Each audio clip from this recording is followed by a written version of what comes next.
Hi, I'm Mary Parmalee. I'm the Director of Youth Services at the Westport Library, and I am reading from The Relatives Came by Cynthia Rylant, one of my favorite banned books.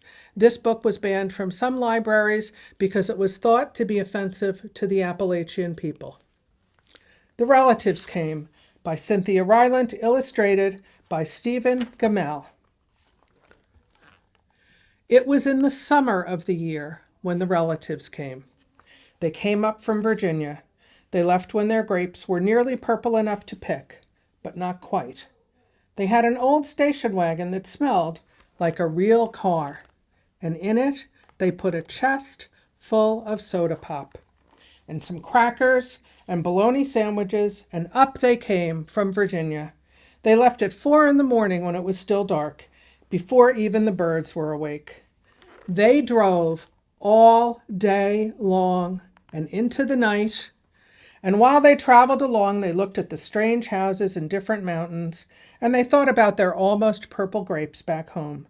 They thought about Virginia, but they thought about us too, waiting for them. So they drank up all their pop and ate up all their crackers and traveled up all those miles until finally they pulled into our yard.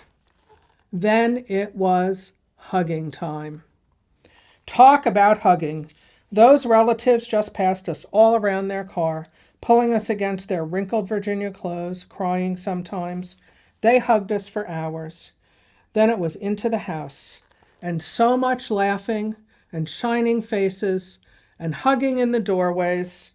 You'd have to go through at least 4 different hugs to get from the kitchen to the front room. Those relatives.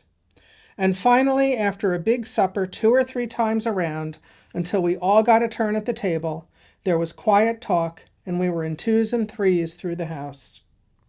The relatives weren't particular about beds, which was good because there weren't any extra. So a few squeezed in with us, and the rest slept on the floor, some with their arms thrown over the closest person, or some with an arm across one person and a leg across another. It was different going to sleep with all that new breathing in the house. The relatives stayed for weeks and weeks. They helped us tend the garden, and they fixed any broken things they could find. They ate up all our strawberries and melons, then promised we could eat up all their grapes and peaches when we came to Virginia. But none of us thought about Virginia much. We were so busy hugging and eating and breathing together.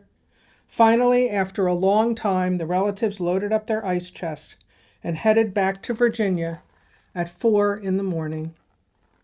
We stood there in our pajamas and waved them off in the dark. We watched the relatives disappear down the road. Then we crawled back into our beds that felt too big and too quiet. We fell asleep. And the relatives drove on all day long and into the night. And while they traveled along, they looked at the strange houses in different mountains, and they thought about their dark purple grapes waiting at home in Virginia.